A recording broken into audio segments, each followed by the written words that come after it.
আজকে রান্না করছি শুক্রবার স্পেশাল মুরগির ঝোল। আজকের মুরগির ঝোলটা একটু ভিন্ন। পেঁয়াজের সঙ্গে সব রকমের মশলা এবং তাতে আদা দিয়ে ভালোভাবে এটাকে নেড়ে ভেজে নিচ্ছি। এরপর এতে আমি একে একে মরিচের গুঁড়ো, জিরা গুঁড়ো, ধনিয়া গুঁড়ো, হলুদের গুঁড়ো এবং লবণ সব কিছু দিয়ে ভালোভাবে কষিয়ে নেব। আমার কাছে মনে হয় কি রান্নার স্বাদটা আসলে কষানোর মধ্যেই নির্ভর করে। আমি সবসময় রান্নার ক্ষেত্রে কষানোর ক্ষেত্রেই বেশি মনোযোগ দিয়ে থাকি। তো এই তো ভালো মতো কষানোর পরে আমি একটুখানি সস দিয়ে নিচ্ছি। টমেটো যদি বাসায় না থাকে সেক্ষেত্রে একটুখানি টমেটো সস দিয়ে নিলে রান্নাটা অনেক বেশি মজা হয়।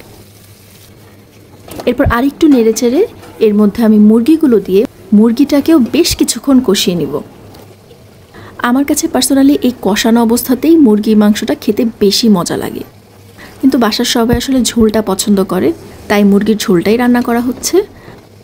আর এই তো বেশ কিছুক্ষণ মুরগিটা কষানোর পর এতে আমি আলু দিয়ে পরিমাণ মতো পানি দিয়ে নিচ্ছি। এরপর কিছুক্ষণ ঢেকে রাখবো। তারপরেই তো আমার মুরগিটা প্রায় হয়ে গেছে। এখন আসলে কে কী পরিমাণে ঝোল রাখতে পছন্দ করেন সেই আন্দাজে বাকি জালটুকু দেবেন। এখন আমি একটু গরম মশলা ছিটিয়ে দিব আর কিছুক্ষণ ঢেকে রাখবো। শুরুতেই যারা তেজপাতা, দারুচিনি এবং এলাচ এইসব মশলাগুলো দিয়েছেন তাদের অবশ্য গরম মশলাটা না দিলেও চলে, কিন্তু আমি একটু এক্সট্রা ফ্লেভার পছন্দ করি, তাই গরম মশলাটা আমি মুরগিতে সবসময় অ্যাড করে থাকি। তারপরেই তো ব্যাস হয়ে গেল আমার শুক্রবারের স্পেশাল মুরগির ঝোল।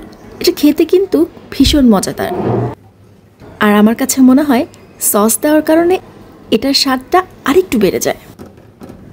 তো আপনাদের কেমন লাগলো অবশ্যই কিন্তু জানাবেন।